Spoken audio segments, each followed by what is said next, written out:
L'abbé Prévost, de son vrai nom Antoine-François Prévost, est un romancier français du XVIIIe siècle dont la vie mouvementée ressemble à un roman.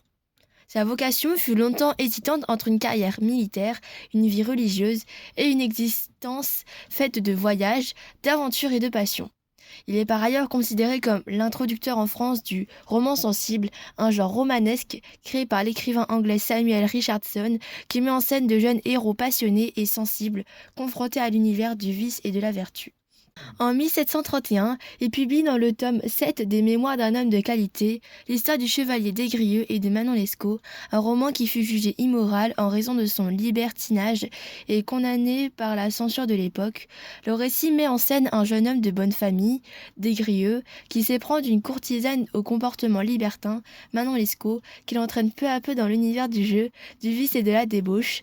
Le lecteur a donc affaire à un roman d'amour atypique, mettant en scène de jeunes héros marginaux oscillant entre vice et vertu. Le texte que nous étudions est situé dans la première partie du roman.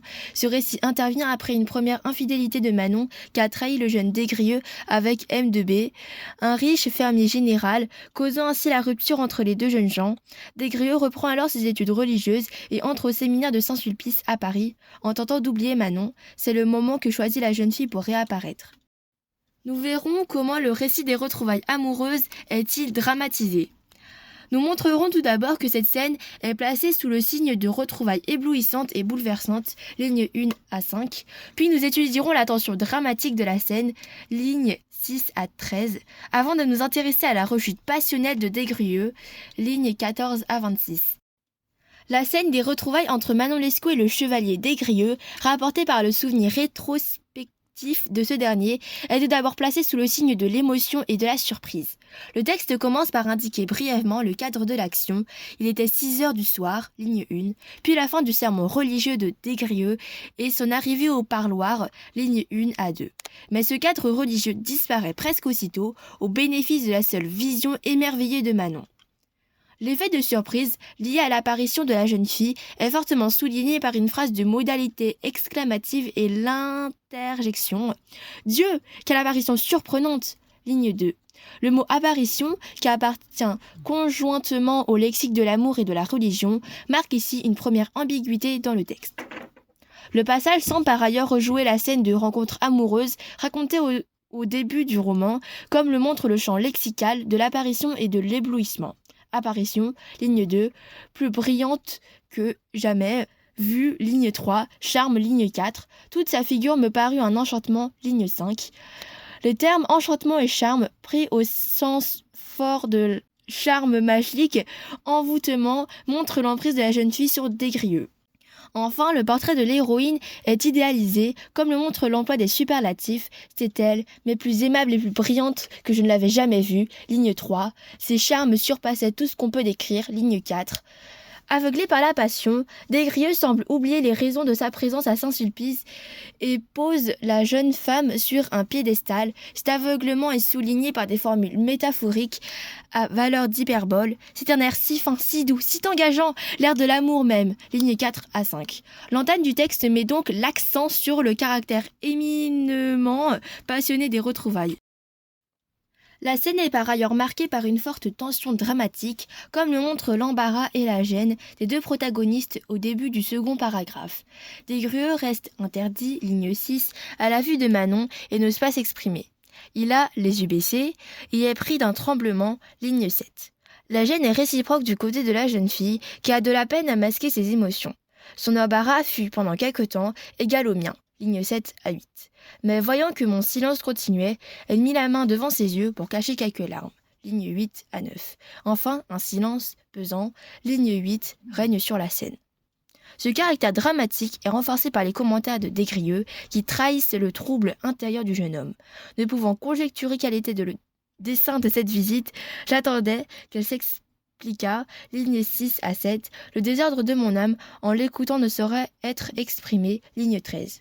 Ces commentaires placés de part et d'autre du paragraphe soulignent la fragilité et la fébrilité de Des-Grieux, renforcés par l'image de la ligne 13, le désordre de mon âme, associant un terme concret et un terme abstrait. La prise de parole de Manon, rapportée au style indirect dans les lignes 9 à 12, ajoute à la confusion de la scène en raison du caractère ambigu de son discours. Ce dernier peut en effet apparaître aux yeux du lecteur comme un chef-d'œuvre de ruse et de manipulation. La jeune femme commence par avouer ses fautes et sa trahison. Elle me dit d'un ton timide qu'elle confessait que son infidélité méritait ma haine, lignes 9 à 10, avec des mots forts comme confessait, infidélité, haine. Mais c'est pour mieux se dédouaner par la suite et retourner l'argumentation contre Desgrieux, mais que, s'il était vrai que j'eusse jamais eu quelque tendresse pour elle, il y avait aussi bien de la dureté à laisser passer 2 ans sans prendre soin de m'informer de son sort, et qu'il y en avait beaucoup encore à la voir dans l'état où elle était en ma présence, sans lui dire une parole, lignes 10 à 13. La jeune femme reproche à son amant son insensibilité et sa froideur, alors que c'est elle qui a quelque chose à se reprocher et qui a trahi Desgrieux. Les rôles de la victime et du coupable sont donc inversés dans ce passage. La tension dramatique de la scène culmine dans le 3e et dernier mouvement, qui marque la rechute passionnelle de Desgrieux et la réconciliation des 2 amants dans une scène de type théâtral et pathétique. Les indications du romancier font en effet penser à des didascalies de théâtre. Elle s'assit, je demeurais debout, le corps à demi tourné, n'osant l'envisager. Ligne 14. Les corps comme la parole sont entravés et semblent figés dans une posture d'attente. Je commençai plusieurs fois, une réponse que je n'eus pas la force de finir, ligne 15. Enfin, je fis un effort pour m'écrier douloureusement, ligne 15 à 16. De plus, les personnages cèdent progressivement à l'effusion des larmes comme dans un drame théâtral. Elle me répéta en pleurant à chaudes larmes, ligne 16 à 17, en versant moi-même des pleurs que je m'efforçais de retenir, ligne 19 à 20.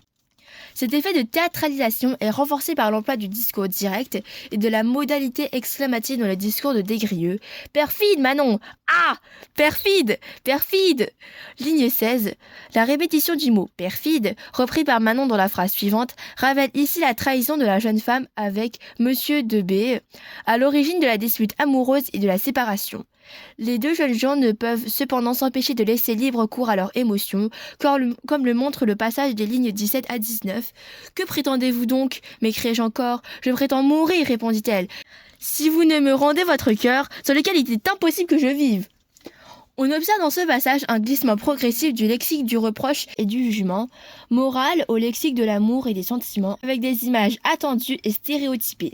Je prétends mourir si vous ne me rendez votre cœur, ligne 18, sur lequel il m'est impossible de vivre, ligne 19. Desgrieux abandonne par ailleurs son ton austère et passe de nouveau du vouvoiement au tutoiement. Demande donc ma vie, infidèle, repris-je. Demande ma vie, qui est l'unique chose qui me reste à te sacrifier, car mon cœur n'a jamais cessé d'être à toi. Ligne 19 à 21. Ces dernières phrases résument à elles seules les contradictions de Desgrieux, qui passe du reproche et de l'expression du dépit amoureux. Demande ma vie, quelle est l'unique chose qui me reste à te sacrifier, à l'expression de la passion la plus totale, car mon cœur n'a jamais cessé d'être à toi. Le texte s'achève sur l'effusion sentimentale des personnages, procédé caractéristique du roman sensible, mis en avant par l'abbé Prévost. La simultanéité et l'enchaînement rapide des actions est souligné par une proposition subordonnée conjonctive temporelle. À peine eus-je achevé ces mots qu'elle se leva avec transport pour venir m'embrasser, ligne 20 à 21, ainsi que le lexique de la passion amoureuse qui montre les débordements de Manon. Elle m'accabla de 1000 caresses passionnées, ligne 22 à 23. Elle m'appela par tous les noms que l'amour invente pour exprimer ses plus vives tendresses, ligne 23 à 24. La réaction de Desgrieux est cependant mitigée, comme le montre sa réticence à répondre aux sollicitations de Manon. Cette perplexité apparaît dans le commentaire final du personnage, marqué par de nouvelles hyperboles et un jeu d'antithèse. Je n'y répondais encore qu'avec langueur. Quel passage, en effet, de la situation tranquille où j'avais été, au mouvement tumultueux que je sentais renaître, j'en étais épouvantée. Ligne 24 à 26. Le passage se referme donc sur un commentaire à la voix passionnée et tragique qui montre que Desgrieux est prêt à renoncer à la stabilité de sa vie religieuse pour mener de nouveau une vie agitée et désordonnée. Ainsi, cette scène de retrouvailles amoureuses présente toutes les caractéristiques du roman sensible que cherche à promouvoir l'abbé Prévost dans Manon Lescaut, par le biais d'une écriture théâtrale, d'une grande intensité dramatique et par le lexique des sentiments qui domine l'ensemble du passage. L'intérêt du texte réside notamment dans l'émotion exprimée par les personnages, destinée à créer un mouvement de sympathie chez le lecteur, mais aussi dans le comportement ambigu de Manon, qui use habilement de ses charmes et de ses larmes pour apitoyer des grieux. Ce passage marque un tournant important dans le parcours amoureux des deux personnages, dont la passion oscille sans cesse entre les trahisons de Manon Lescaut et les scènes de réconciliation qui mèneront bientôt les deux héros à leur perte. En renonçant à la voie religieuse, des Grieux semble par ailleurs plonger pieds et poings liés dans une passion aveugle et destructrice qui fera de lui un héros marginal, renonçant progressivement à tous ses principes et aux valeurs liées à son milieu d'origine.